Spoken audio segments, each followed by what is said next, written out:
Well, hello everybody. I know it's been a long time since I've actually sit down and talk about my life and share with you any updates, and man, yeah, it's been just a long time. Today, I want to share with you my journey, not only as a mom, but all of the changes that I've had to go through during the last 2 years.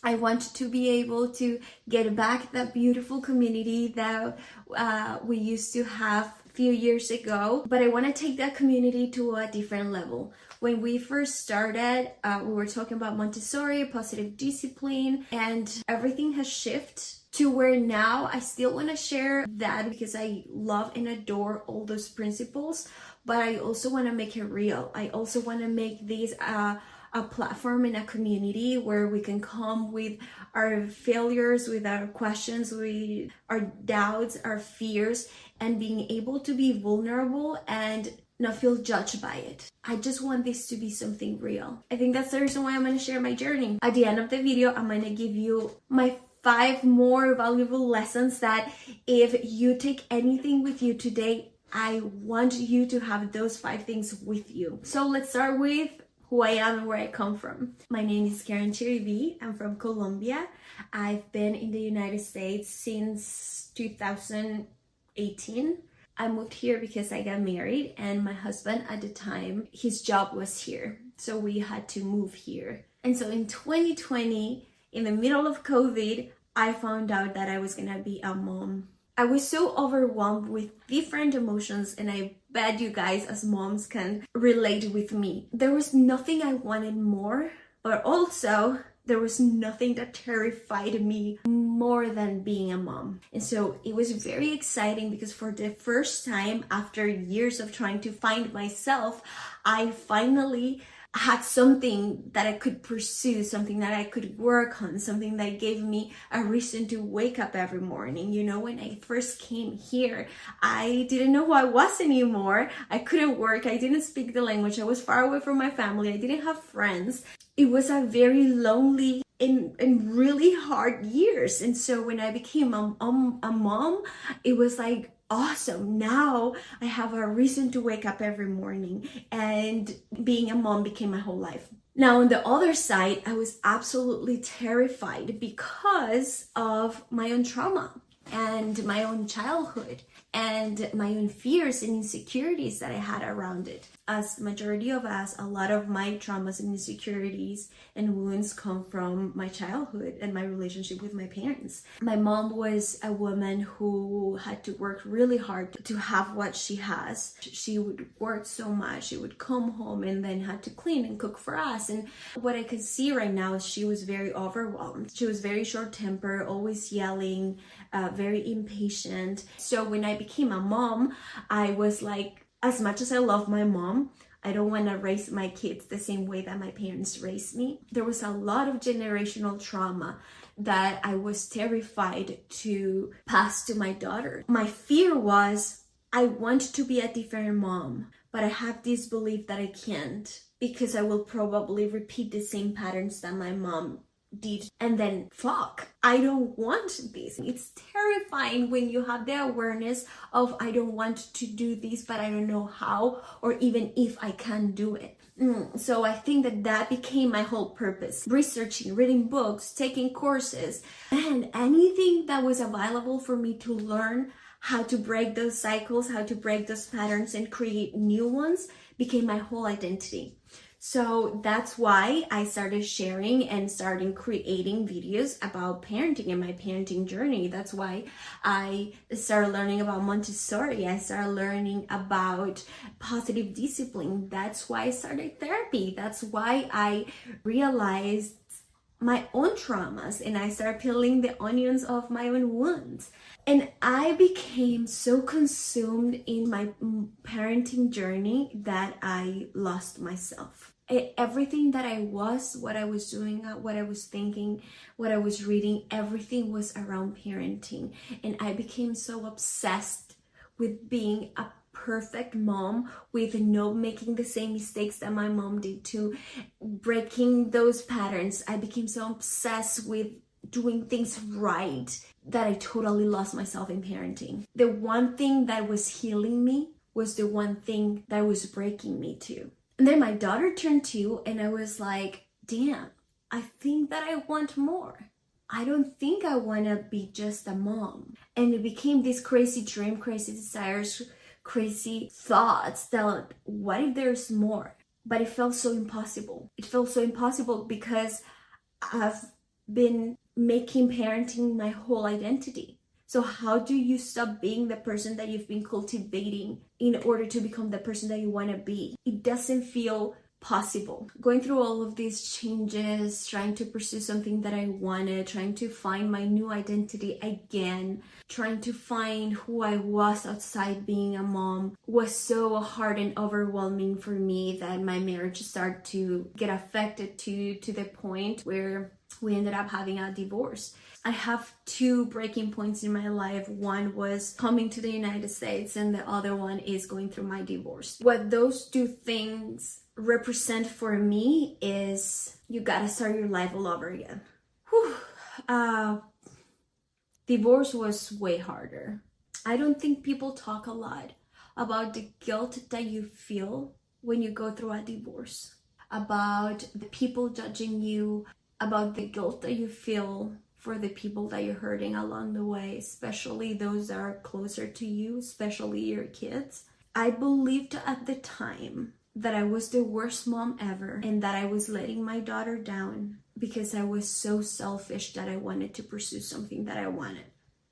I don't think parents talk that much about that guilt. I don't think that guilt will ever go away 100%, especially because we as parents have this amazing way of comparing ourselves with everybody else and seeing how happy everybody else is doing, how great is everybody doing, but you're a mess, right? That's what we believe. And so once again, I was here starting my life all over again, trying to find out what I wanted to do, how I was going to be able to pay for my bills, trying to figure out this co-parenting thing, trying to repair this relationship with my daughter's dad, that we're not going to be together as a couple, but we will always have to be together as parents.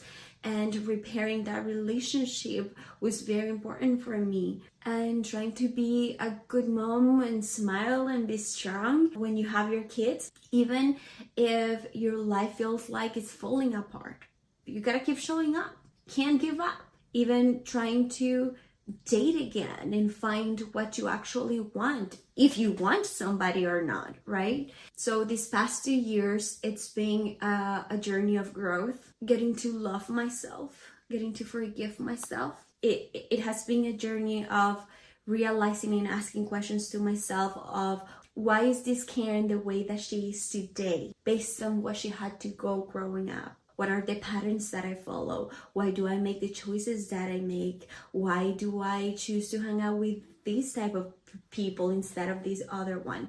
Why is it so important for me to pursue my dreams? You know, doing therapy and talking to people and allowing myself to have friends that are going through the same things, or allowing myself to have coaches or mentors to learn, you know, allow myself to be vulnerable and open up and truly do the work. So it's been 2 years since my divorce, since that last breaking point in my life. In these 2 years, I started my own business as a social media manager. I repaired my relationship with my family. I discovered what I wanted in my life. I wrote down what are my boundaries and non-negotiables, what are my values, what I have to offer, what I need to work on. I found out what's my trauma. I found out what are the wounds that I have, what are the wounds that I need to heal. I created real friendships. Parenting and being a mom is one of the most important things in my life. Yet I realized that life and happiness comes from balance, and I'm still working on it. Parenting became more flexible, and I'm trying to give myself more grace. I realized that I have a little girl looking at me every single day. I am very conscious about the decisions that I make right now because I know that I am teaching someone how to live her life. My life is not perfect by any means. In fact, I feel like I'm just starting my life, but I've learned so much along the way, and I'm finally in a place in my life where I'm not ashamed of my history anymore, and that's why I'm gonna share it. I am in a place of my life where I saw so many moms going through the same thing and drowning in their own loneliness because they didn't think other people were going through the same. And I got tired of it. So I'm here to share my story, to let you know that whatever you're going through, you're not alone. In fact, I bet you there's thousands, if not millions, of other moms going through the same thing. So here are my 5 most important and valuable takeaways that I have in my life right now that I learned after going through all of these. Number 1, the more you allow parenting to be flexible, the easier parenting will feel and the happier you will be. I was so stuck into trying to do this shit perfect, into being the perfect mom and writing my to-do list and checking everything and learning all the scripts and reading all the books, and I was so focused into doing right, into being perfect, that I freaking lost myself. And it wasn't until I totally lost sight of who I was that I realized doing shit perfect is costing me my life and even my relationship with my daughter. So I allowed myself to shift my parenting from doing it the right way and doing it perfectly to doing the best I can. I don't have to show up every day with 100% patience, 100% love, 100% energy. I just need to show up with whatever percentage of everything I have. Sometimes I have 0 patience, but I keep showing up. Sometimes I have 0 motivation. Sometimes days look super productive. Sometimes they don't. And even though this is really hard and I'm still struggling with it, I still feel like shit when I don't do everything in my list, I do try to give myself some grace and in those moments and remind myself that parenting is flexible, life is flexible, life is not set away. With everything, with my parenting, with the way that I talk, with the mistakes that I make, with the food that I serve my kids, with bedtimes, with everything, the more flexible I am with everything in my entire life, even, not only in parenting, the less guilt I feel, the happier I feel, the easier life gets. Healing yourself heals your parenting. Man, it's so true. When you are aware of your patterns, of the mistakes you make, of the things that you want to improve in your life, where those things are coming from in the first place, just the awareness of it creates a path for growth, creates a path for change, creates a path for healing. And just by you going through that journey, your relationship with your kids and with everybody else, but your relationship with your kids has no other option but to go through the same path. Therefore, healing yourself heals your parenting too. Fuck what others say. There's always someone who will come to your life, who will judge you, look at you away, talk shit about you, think that you are this worst, absolutely human being. Let them. Nobody knows that you're crying yourself to sleep. Nobody knows that you're trying to do your best every morning. Nobody knows that you only slept 2 hours last night. Nobody knows the problems that you have at home. Nobody knows all the pain you're carrying. Nobody knows the frustration, the overwhelmed, the exhaustion, the stress, the sadness, the anger. Nobody knows that you're going through all of it and still showing up. People have no idea. They think that the only ones struggling are them. People are so afraid of seeing their own lives and working on their own lives that the only thing they're left to do is going and point fingers at other people and judge other people. Because it's easier to point fingers at others than to see their own life and do something about it.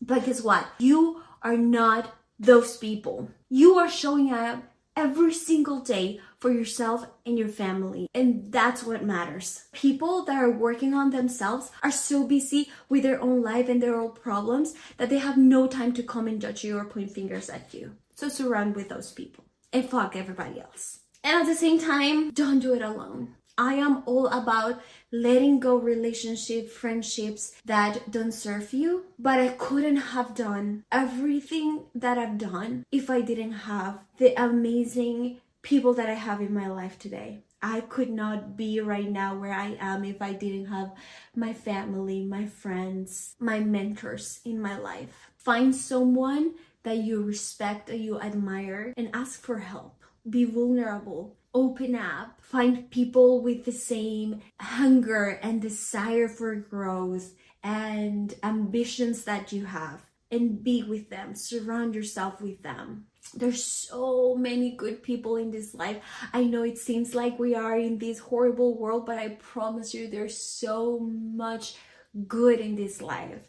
And I believe that there's way more good people than bad people. So surround yourself with those who care. And I promise you, it is way easier, 100% easier when you go through these with someone. That's the reason why I'm creating a community. I still don't have a name, I still don't have anything, but I do want to create a community where we come and we talk about all of these and we, have coffee or have a glass of wine or whatever. But I want to be able to sit down once a week with moms all over the world who are going through the same and be able to open up, be vulnerable without feeling judged. Stay tuned for that, because I'm tired of thinking that we have to do it alone, especially when I know a lot of us don't want to, but they still don't find the right good people to do it. So that's in my projects, and hopefully you guys can join soon. And finally, this is a journey that never ends. I was very wrong when I first found out my first breakthrough in therapy, and I was like, boom, got it. That's my problem. Let me fix it and watch me thrive forever. I could not be more wrong than that. I literally thought one little thing that I would fix, my life would be done and perfect forever. And what I realized the hard way was, no, honey, that's not how life works. This is a forever journey. This is a never-ending journey. Life, parenting, relationships, healing, growing, that journey will never end. Your parenting will never, you will always have to be a mom, right? It evolves, it grows, it heals, and then it breaks again, and then you have to heal again. But it's a beautiful journey. And as long as you are kind to yourself, as long as you surrender yourself with the right people, as long as you are willing to do the work and to start every time you have to from scratch, if that's the case, and keep doing the work and keep showing up, then this will be the best thing that can happen to your life. Then life becomes more enjoyable. Then life becomes beautiful again. Then there's a reason why you want to wake up every morning and go for it. So enjoy the journey. Just remember how special you are, how worthy you are. I love you. I see you, and I will see you soon. Thank you for listening.